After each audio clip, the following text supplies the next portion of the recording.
how do we ensure that these people can access that data, and just they can access that data, and just the people that they want to share it with can access that data at the time that they need it, at the place that they need it. I think we need to stop thinking about records about people and about refugees to records owned by refugees and displaced people themselves. There are 43 million people displaced through conflict, environmental disaster, refugee through no choice of their own. The likelihood for this is going up. The likelihood for you being directly affected by this is going up. And yet our health systems are not really set up to deal with people who have come from a different place accessing healthcare. We've talked often about the inverse care law. The people who need healthcare the most are least likely to receive it. And this massively affects displaced people. Imagine you've had to leave at very short notice your home with your family. You've come to a new place. You've barely scraped together some documents. People don't speak your language. There's so many things for you to have to deal with. Documentation that you need, trying to find a way to sustain yourself and your family. Of course, acute healthcare needs. Maybe someone's hurt or injured or sick or has some kind of trauma. How do you take your record? How do you tell people what chronic conditions you have when you don't know the language? Maybe you have things stored on a health record in your country, but there's no way for anyone to access that in the clinic, where you're maybe trying to get your insulin or chronic medication, where if you don't get that, you will end up in a really bad situation. And so I'm really, really pleased to be able to speak to Nadia Kadhim of NAC, who work with health systems on compliance and data and risk and interoperability. Hearing her story about how she got into this topic and how it affects displaced people, and what needs to happen from a data and compliance lens for displaced people to benefit from the huge potential we have with algorithmic decision making. Fundamental pillar to that is whether people have a digital identity, and that's what we're going to be getting into. If you're building in this space, if you're building policy for this space, if you're researching cybersecurity and compliance, particularly from a cross-border lens, data security, an ethics lens, then this is worth you listening to. Thanks. Nadia Kadhim, thank you so much for joining us on the Global Perspectives on Digital Health podcast. Welcome. Thank you, Shabs. I'm very, very excited to be here. Nadia, why don't we start with you telling us a little bit about yourself, your story, it's so interesting, and about the work that you are doing. Cool.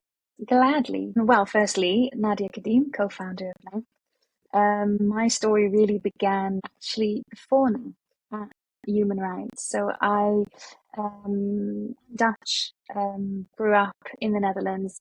So my early career started after I did my law degree at Leiden University and a master's in international humanitarian law. And during my master's, I actually specialized in child rights and the legal aspects of child abuse.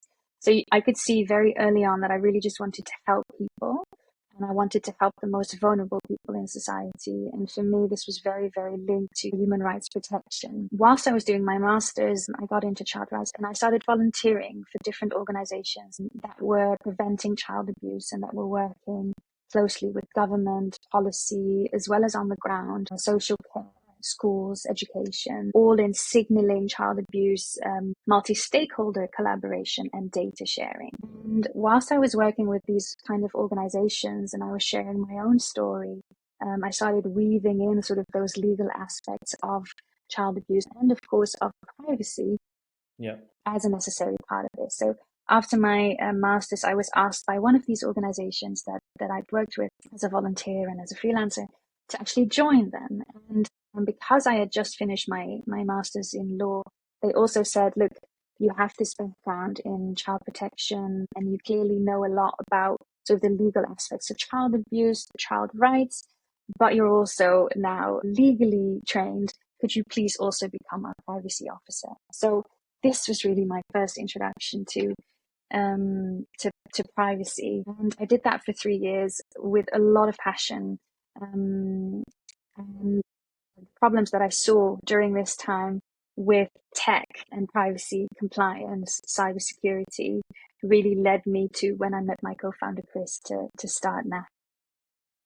Can you give us an idea of the work that NAC is doing in this space? Absolutely, yeah. So NAC, when we started NAC in 2020, it was really the idea to start this cybersecurity platform that would automate cybersecurity and privacy compliance for SMEs. And once we had found that some of our customers were in the digital health and in the medical space, that's really when we found a sweet spot of what we do today, which is automated compliance for healthcare, both digital health, medtech, so the organizations that supply into hospitals, into health systems, but also the health systems themselves. So we really provide this all-in-one automated platform that takes away the pain of compliance, because compliance for a health company, for a medical company, is one of the cornerstones of safety and their growth, both commercially as well as from a governance perspective. But it's incredibly difficult to grow and iterate, because every single time that you make a change to your product, for instance, you need to update your governance and your compliance. Every time that you want to go into a new market, you have to think about the local governance and compliance standards in that country, in that area. Absolutely. And I think that's a really nice segue, at least for me, having worked in a digital health company, kind of compliance and what that means locally in the local context, and what that means for like decisions you need to make, how you record them, how they're auditable, etc. The unique risks of different contexts, right? Some people might think, okay, that's really interesting, and I can see how that's part of a globally focused digital health podcast. But the other angle to this episode is talking about displaced people. And people might be, well, what is the link between displaced people and compliance and security and risk? Some people might see it very clearly, some people not so much. So I wanted to explore this problem space with you, going into your experience and kind of how this led to your work with displaced people. And then maybe we could go into how does this relate to compliance? Yes, indeed. The link might not immediately be clear. Well, obviously, as co-founder of a technical solution that focuses on compliance, it might be useful to sort of also know how, from a personal perspective, how I got there. So, my mum is half Dutch, half Surinamese, but my father is actually an Iraqi refugee. And I think that my drive in life to help other people, to help the most vulnerable people, were sort of informed by my early experiences in life, which led me down this path of child protection and prevention of child abuse, but also why, conversations, documentaries, films about refugees and displaced people spoke to me so much. Because when my father came to the Netherlands in the early 90s, he had obviously suffered a lot of trauma. His travel over to the Netherlands was, to say the least, also traumatic, like for millions and millions of people around the world who would recognize that. And so my personal interest in helping people, human rights, and refugees really come from a personal passion. And my work with NAF today and my work today is really grounded in data. Everything I do when you talk about compliance is about data, because what we want to do is protect data. We want to make sure that it's private, it's secure.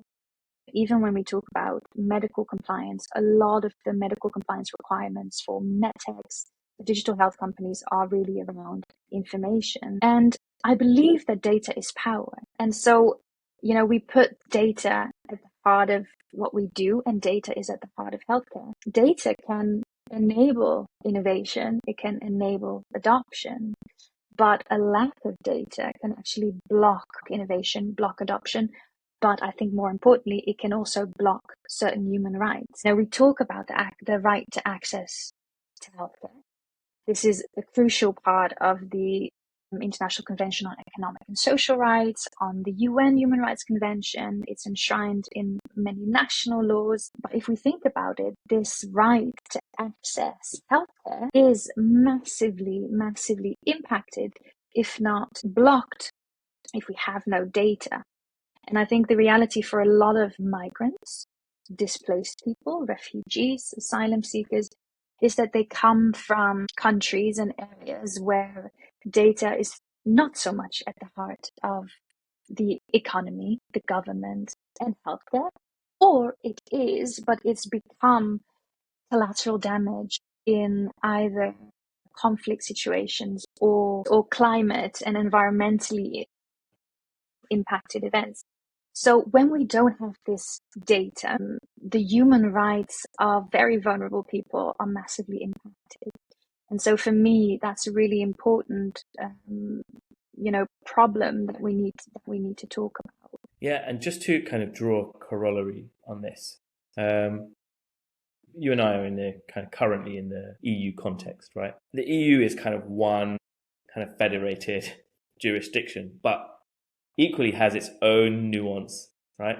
I live in France, you live in the Netherlands. If I wanted to come and visit you in the Netherlands and I've got a chronic disease, I fall ill, it's hard enough for me in all the privilege that I have. I have a digital identity here. I have maybe a health record that has the key medications that I'm on, the allergies that I have, all of these things that will drive important key decisions that if I'm not able to communicate that, I might have access to healthcare or an emergency department, but to get that source of truth reflected so that a healthcare practitioner in the Netherlands can make an equal level of decision making to my own doctor, it's clearly not going to be the same, right?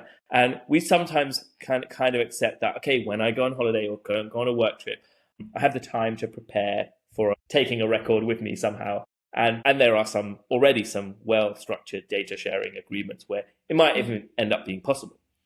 However, in what you've described, that's just not there. So the baseline is there's probably unlikely to be any kind of record or digital identity. And then you're going somewhere that has digital infrastructure and you're just not present in it. The level of healthcare service that you're going to have access to will be affected negatively. And in our amazing hyped up future that we have of like predictive algorithms, etc., this is also a key piece that is going to be missing, right? And so the takeaway of that is already hard enough in a situation of good digital infrastructure for people to receive the type of care that they get at home or that they used to. And then like times that by 10 in terms of not goodness, right? For people who are displaced and coming from, and particularly vulnerable. 100%. And I think you touched upon something very interesting there. It's I think at the heart of this problem. When I talked about access to healthcare and the right to healthcare, and we talked about data, but it's very, very difficult to have all of these rights attached to data, to have even the right to healthcare when there is no legal identity to attach it to. And so this is where the conversation about identity really becomes so critical.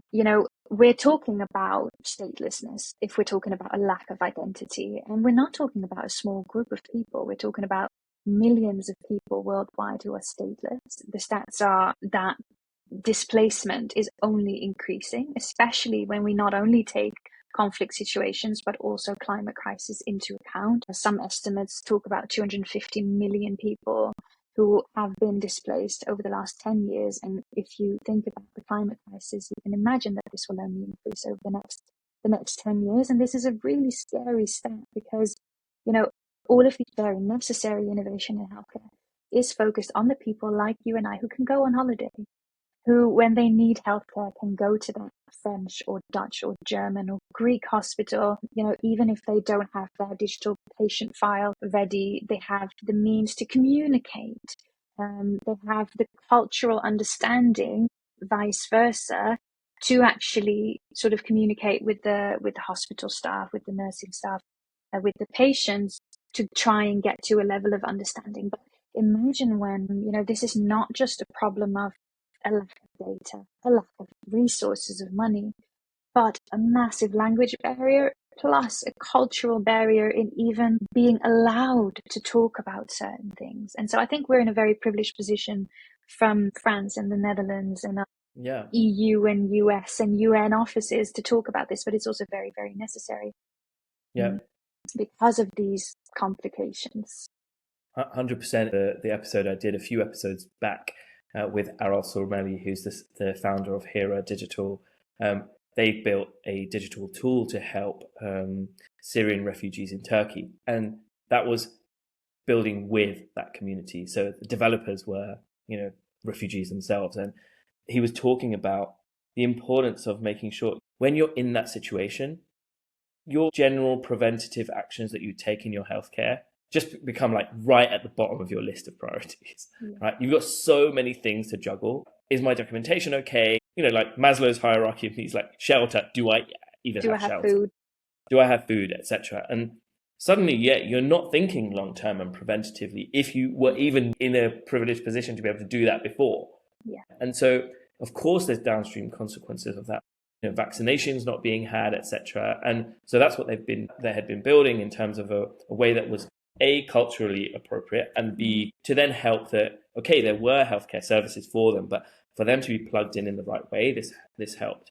But even those types of tools that people are developing depends on the types of things that you're talking about, right? So that's like a key infrastructure pillar. And so I'm curious, do you have any stories on like how this manifests for people? Definitely. 2 examples spring to mind. One of a friend of mine who fled a conflict situation after 9 months of imprisonment. And their first experience in coming, to Europe was being illegal, being on the run, being threatened not only by their own suppressive government, of course, the one that they fled, but then having to deal with other countries that also might not have wanted them in there, even in transit. So it's a very, very scary situation after somebody's already traumatized. And, they came to the Netherlands after a long time of sort of back roads and a lot of walking to come to the Netherlands. And they are, of course, then sent to a refugee camp. And in this refugee camp, your first priority, as you discuss, is sort of that pyramid, right? We think about shelter. Okay, we've got shelter. We've got food. But now suddenly there's space to actually think about what's happened to me and am I healthy? And I think what really stood out to me there is sort of first the fact that healthcare was not a main priority for them at the time, but it became a priority later. But the sort of cultural and language barriers in receiving that healthcare, even the waiting time within the refugee camp to receive that care, but also the fact that it was only very, very superficial care, just only emergency care. Yep. And one of the blockers there was that they had lost their passport had been taken, so they had no way of even using the healthcare provisions in the Netherlands in local hospitals. So this is one where I've really seen the lack of identity being a real blocker in access to healthcare. And then another example is I spoke to a group of healthcare professionals. This was last summer or in June. And, I was discussing similar issues as I'm discussing today, data at the heart of everything we do, but data and the lack thereof and the lack of digital identity to attach it to really, really can have very far-reaching consequences. And one woman in the audience came up to me afterwards, and she was a refugee from Ukraine, where actually normally we wouldn't say that healthcare provisions are necessarily an issue, but of course in this context they have become very much of an issue. She was not fleeing alone, so she was traveling with her 2 daughters, and one of her daughters had chronic illness. And when I spoke about the need for a digital identity, which was in the hands of the people that we're talking about, connected to an electronic patient record that cannot be lost, cannot be destroyed, cannot be misused by an oppressive government. She came up to me and she said, "This is exactly what I would have needed. My daughter had a chronic illness. I did not have the language. I was too traumatized to even start explaining what had happened to my daughter. I couldn't remember everything. Vaccinations, allergies, it goes from seemingly very simple issues to the larger conversations that need to be had in such a situation, to the point where she was just very emotional. And I really appreciate her sharing her story with me. But unfortunately, she is not alone in that story, where just the very infrastructure, the foundations of healthcare, things like data and identity, I know I keep hammering on, but we can think about all of these great innovations for the 90%, but we're lacking very real, just basic infrastructure for that percentage of people that need it the most. Those are two such telling examples, and I think that the kind of event that you're referring to was this, and this is where we met first. Yeah. Was at Health Yeah. in Amsterdam back in June. It was so refreshing to have this type of conversation at that kind of event. That kind of event where it's amazing to see all the innovation that's happening in Europe, lots of amazing stuff coming from the US, etc. But we have to remember that there are these really, really key fundamentals that we need to address before we can even pretend to be successful, right? Or say that we're successful, right? Yeah, 100%. Part of it is like, how do I tell my story and have a source of truth of my past, particularly from a medical perspective? How do I also have a source of truth of what's going on right now? And the chronic illness thing is so hard as well, because this person might have been on one type of medication or one formulation of a chronic medication. Yeah. There's so many different forms of the different types of medicines, right? And different countries have their own guidelines as well, and maybe that formulation might not be available, and so therefore like critical decisions need to be made, informed decisions by healthcare workers on, okay, so what do we have to then switch over to? Like, if we switch over to this one, it might need a different type of monitoring of like your kidneys or something like that, right? And so that all becomes like really, really important to be able to record and have as a good source of truth. Exactly. And to me, this leads to a conversation on like, now we've kind of explored the kind of problem area.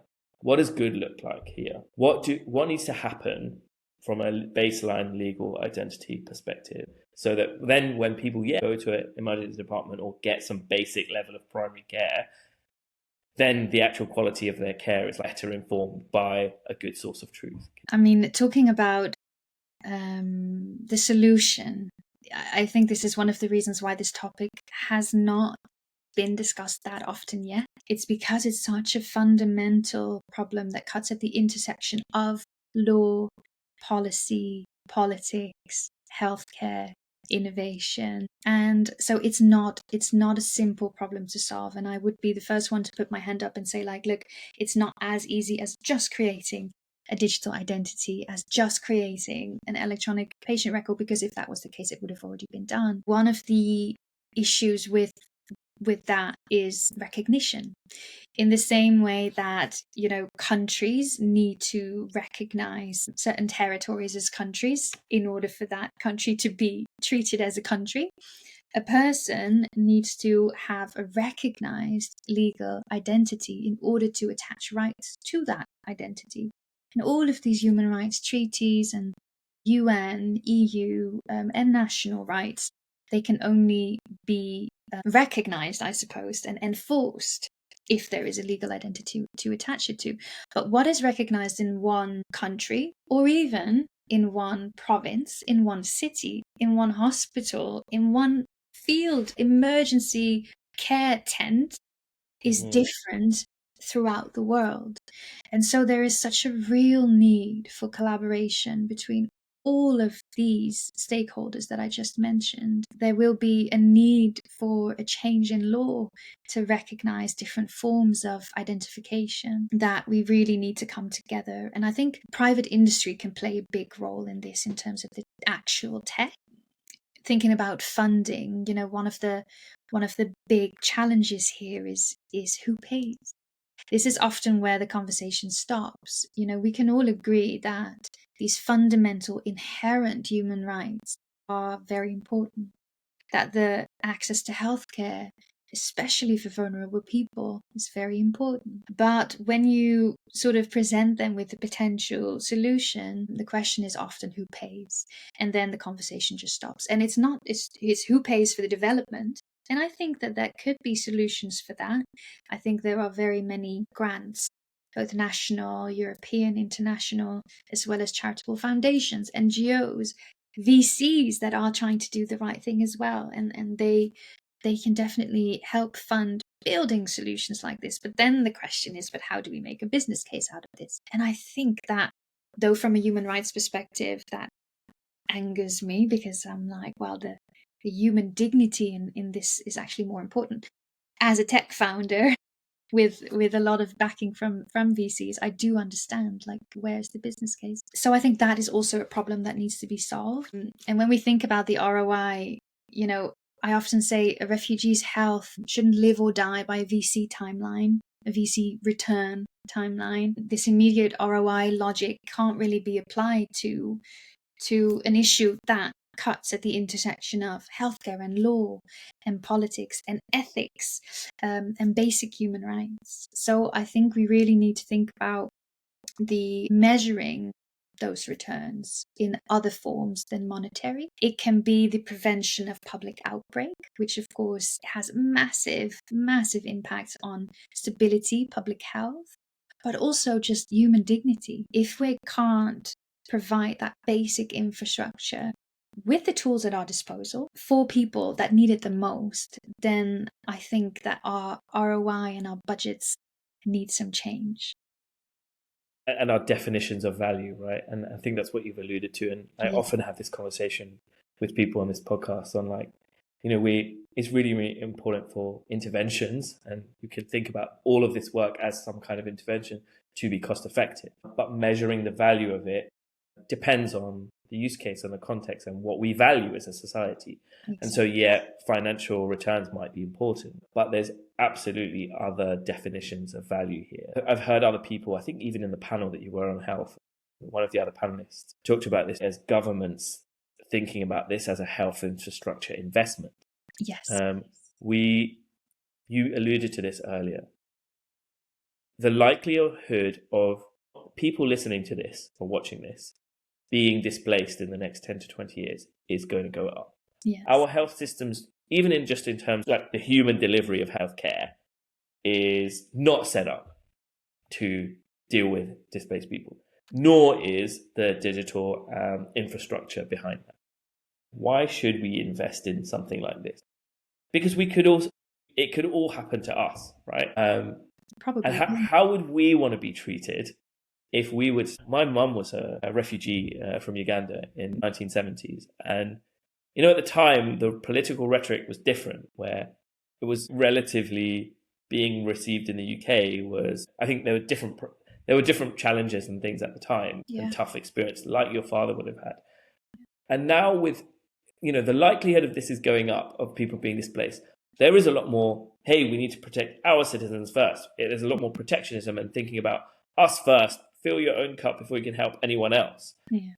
You know, I read somewhere once, if you think about accessibility and, you know, from a technical and design perspective, it was more to do with service design. But if you think really thoughtfully and well about vulnerable people as you're designing your tool, a byproduct of that is that everyone benefits from that, actually. And so investing in this feels like helping underserved populations in our own societies as well. Absolutely.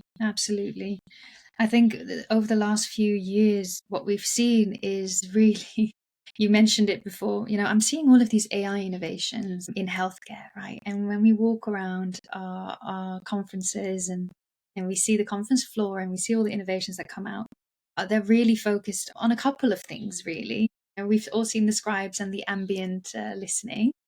And luckily, there are innovations coming out for more vulnerable groups, whether that is displaced people, refugees, women's health, etc. But like we talked about, we really need to think about an investment in the underlying infrastructure. We can't build a building if we don't put down the foundations first. And I think the frustrating thing is that we were getting somewhere, but then funding is being, and that sort of decision of funding, or even the philanthropic decision of a single person or a single foundation or NGO, can really impact somebody's life. You know, if the funding is pulled, that halts progress to a point that we just keep chasing We keep chasing this big problem. We kind of know what the solution might be, but we just can't get there. And it's incredibly frustrating. For instance, the WHO has obviously been thinking about solutions like this, and the sort of decision making around funding and the use of funding has sort of been given back to those countries again for them to decide, you know, what to do with the funding and which problems are the most pressing. But what I'm really missing now again is that coordinated multi-stakeholder approach where together we say, no, this is a human rights issue for everybody in the world, either the ones that are facing displacement and coming into a country where we do need to think about public health and we need to think about preventing outbreaks, and we can think about helping this group of people to integrate into society as soon as possible so they can yet again, like they were in their original country, can start making a contribution to society again and bring a host of experiences and resilience and grit and abilities to our societies, which is aging. We need new people. We need people to actually to work and to innovate and to be a fully fledged member of society with their health in their pocket. But also if we think about our current society where people have not maybe yet experienced displacement themselves, but most likely in the next decades we will face the same problems, then this is just an everybody problem. And if we think about this as an everybody problem, everybody needs to get involved, and it's an urgent issue that we need to solve. Yeah, absolutely. And you touched on the WHO. It reminds me, I spoke a few episodes ago to Alan Lebrick, the digital director of the WHO, and he mentioned two things. One was about this digital identity thing, and something that you touched on at the beginning, he alluded to as well, which was about data. And sometimes if you're at policy level, right, or you're doing some great work at population level, you look at data, but we have to all remember that each data reflects a human life. Exactly. And we should never forget that. And I think in kind of how we adapt this to this conversation is some human lives are not even in data, right? Or not even reflected or very poorly reflected in data. Exactly.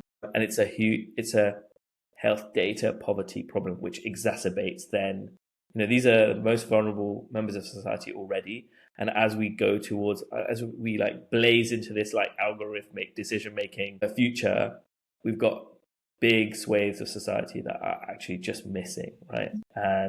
And so how are we dealing with that? And then this other part around, this is an everybody problem. It's really important that all the layers of the ecosystem kind of engage with this, right? You know, from a policy perspective, from a regulator perspective, like what needs to happen from a compliance and regulatory perspective. It reminds me, by the way, there was one issue where, you know, I've worked in industry, I've worked in digital health companies, and one digital health company was affected by a regulatory law. I think it was temporary, it doesn't happen anymore. But in one country, the jurisdiction said, okay, you can only have the language of this app in these 2 or 3 languages, right? So now regulation itself has become a barrier for people who might be relying on other languages to access health information on this digital health tool. So we all need, all the layers of the ecosystem need to engage with this and say, oh, like what unintended consequences might we be having with decisions that we're making, right? Exactly, which is why it's so important to actually involve the people that we're talking about in the building, in the discussions, in the policy, in the law. I mean, if you think about AI innovations, they have, you know, we have the AI Act, right? And we have to think about transparency and ethics. And the ethical elements of these sort of digital tools are not just about the governance. They are so important because we're talking about humans. And I think that's the point that we often forget, that a piece of data, a piece of funding affects a human life in a very, very real way. I think that's what makes ethics. It seems like this abstract concept, right? But actually what it should be doing is putting people at the forefront of like our everyday decisions. That's how you operationalize it and turn it from this fuzzy concept to, okay, well, what choices are we making? Who for? Who are we prioritizing here? How do we prioritize what's right here, right? Yeah. And then, of course, how do we use ethics and regulatory compliance to better people's lives and to not turn compliance into a blocker? This is why initially we started NAC, is because we recognize the importance of regulatory compliance, because we're talking about people. And regulatory compliance is really meant to keep people safe, whether it's their data or in effect themselves or themselves directly. And this includes ethics. And I think that we need to start thinking about this concept of regulatory compliance not as a tick box exercise, not as something we need to do so we can get approved and can start making money, but because we need to put humanity at the center of the discussion. And in the same way that we need to put humanity at the center of the discussion, when we talk about the gravity of this problem, the urgency of this problem, and the width and breadth of this problem, when I say it's an everybody problem, it is not just because we have the ethical responsibility, but also because it actually does affect public health, stability, it affects our economy, and in a very real way, very soon, it probably will affect all of us when we have to move for climate reasons. It's so important. And I think one of the hard things about everybody problems is, I think there's this old adage or new adage that if everybody owns it, nobody owns it, or something, which is kind of what we see, right? So everyone thinks that someone else has to solve this problem. I want to go to Nadia's recommendations for people who are building and kind of building policy in this space. But before that, maybe I'm going to try and summarize a few of the things that we've covered. We've heard and explored the problem space in terms of displaced people already have big barriers to accessing healthcare, but exacerbating that, as the inverse care law talks about, these are the most vulnerable members of society. Not having a digital or legal identity makes that worse, both in the immediate term, because having a source of truth and something that helps healthcare workers make actually informed decisions about their care, particularly with people with long-term healthcare needs, etc., in this kind of really acute situation, will just make them have worsening complications down the line. Exactly. Compounding this is a second level of the problem, is we're rushing towards building algorithmic decision-making, great, amazing LLMs, predictive algorithms, etc. And suddenly you've got this population who are just like completely invisible, not present in that. How are we thinking about this? Third aspect is we shouldn't just be thinking about this as, oh, like poor refugees, let's get a bit of humanitarian funding in there to like help like prop up the already teetering system. To actually, this is all of our problem. We could all be affected in some way by this one day. And you can see this in a microcosm if you try to go and work in a different country or go on holiday and you need to experience healthcare. And imagine if you in that situation where you're actually displaced. How are health systems set up to deal with this, both from a care delivery perspective and all this like infrastructure that's needed across borders? Then how do we make this make sense for people? And I think it's been really great to cover like the nuances of like what this means and how we all, each layer of the ecosystem can engage with this. Have I missed anything? Is there anything else you want to add on this? How did I do? Amazingly. I was just thinking, I don't know if I would have been able to sum up our whole conversation so eloquently. But no, that's exactly right. I think you covered most points, and I'm so glad to see that there is growing momentum.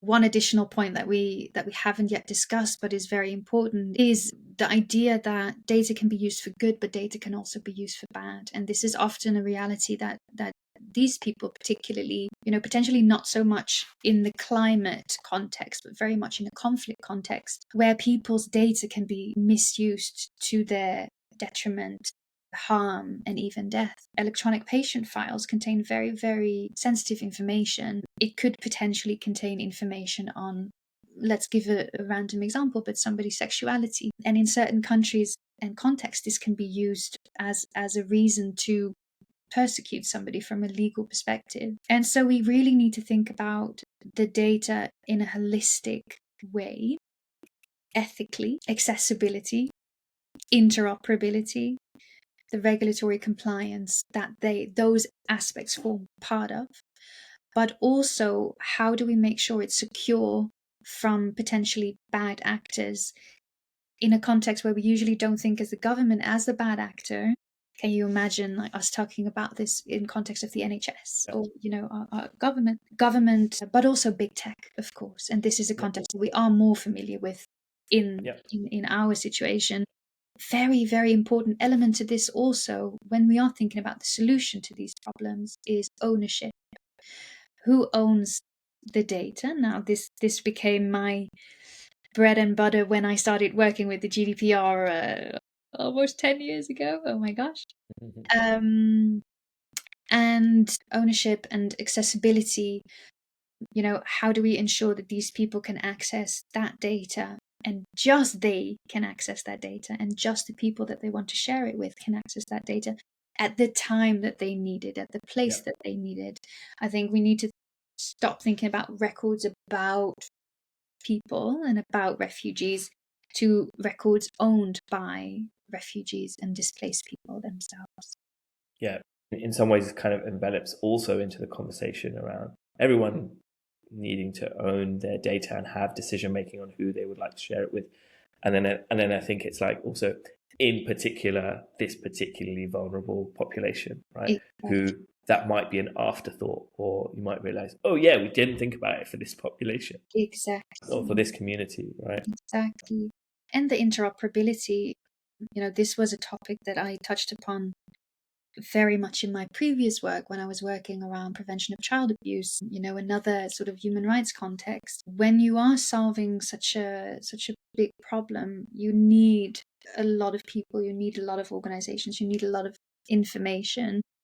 And so it can actually be very helpful to share data between certain levels and between certain organizations, so that you're actually, as a patient, not personally impacted time and time again by having to retell everything that's happened to you, or go through the entire list of allergies and medications and medical history. But so that interoperability piece doesn't just become important from a perspective of, oh, that makes it easier for the clinician, but it also makes just receiving care that much easier, which is why it's just ownership, interoperability. These are not just buzzwords between people who are very familiar with the governance and compliance frameworks that we know in Europe and the UK, but they are essential to the patients that we're talking about as well.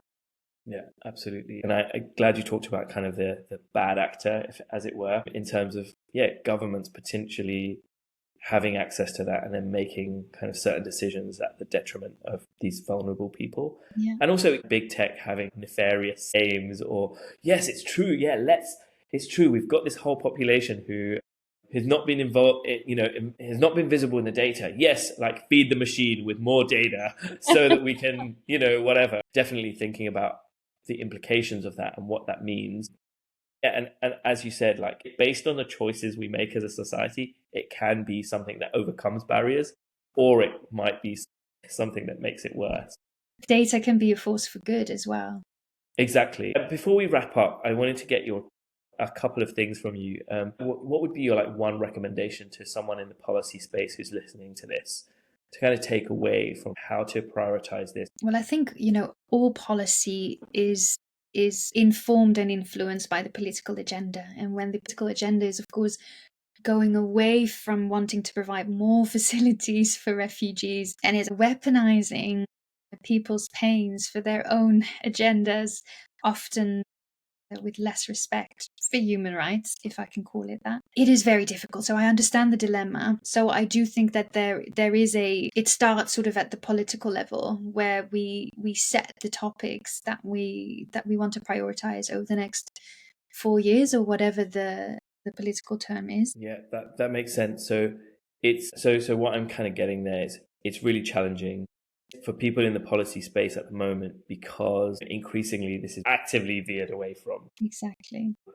But I think if I kind of connect a few dots in terms of what you've mentioned kind of in the episode, in what you've talked about, is connecting it to the health and infrastructure needs of everyone, communities who are even within a country, a native to a country, as it were, are experiencing problems with access in rural areas as well. And it's kind of a byproduct of making sure you invest in that as well.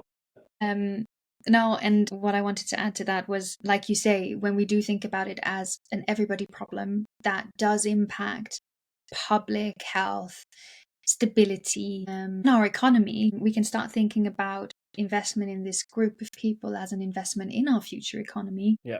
And a big audience of people who listen to this are digital health founders and product managers, people in design, technical folk in digital health companies. People might be building tools either directly impacting underserved communities or kind of general tools that have a cohort of people who might be displaced as part of their user groups, as part of their user base. Do you have any key takeaways for them in terms of how to think about the development and iteration of their products and the decisions that they might make day to day to make sure they're doing better for people in this situation? I think we have to invest our time and efforts into, like we mentioned, more of the basic infrastructure. But if we're talking about founders and builders that are already working on their own solution, again, the application of your solution might not be immediately clear that it could also work for this group of very vulnerable people. Is the technology built in a way that is taking the needs of this group of people into account? And if not yet, could you potentially see an application where that is possible? And if we build all of our products with ethics in mind, transparency, interoperability, security, then we are already building tools that could potentially be used by these very vulnerable groups of people in whatever context they may be, whether it's now when they are in the conflict situation in a new host country where they are just getting their new life started, or is it potentially for our neighbor in 10 years when we have to find other locations to live because of rising water levels, etc.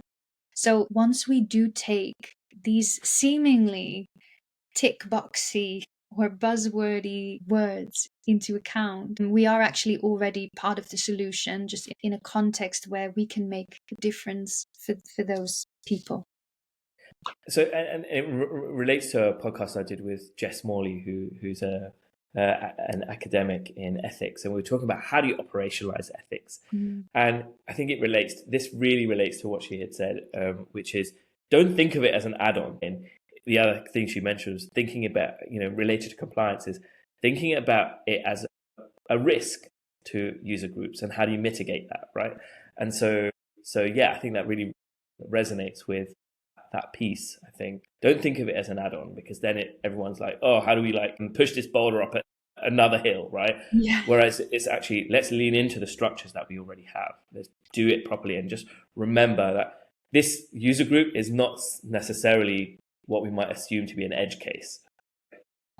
Yeah, if we don't take those decisions, make those design decisions, and build in ethics and compliance and all the rest from the beginning, then you're really also missing opportunity for yourself.